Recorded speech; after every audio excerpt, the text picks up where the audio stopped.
I personally think that everyone needs a bit more 16th note swing in their life, so here you go. 3, 4.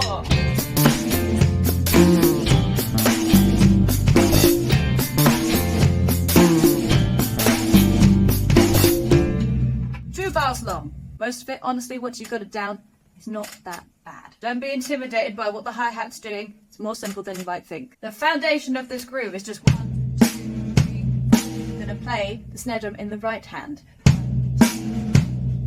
Your ands, the in-between of these, is going to be on the hi-hat foot. Now, it's important to note that we're in a 16th note swing here, so we're not going... We're going... So, this becomes relevant when I tell you that we play a hi-hat on the of 1 and the of 3 while doing all the rest of the stuff.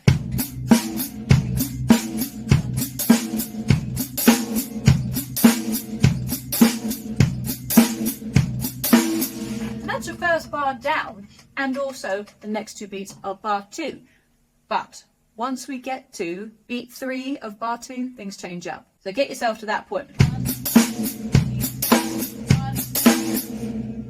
Then what happens? We go 3 and up and.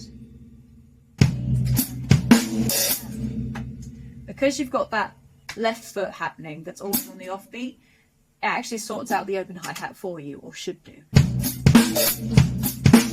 You can loop just that around as well if you like, but let's chuck it all together. 1, 2, 3.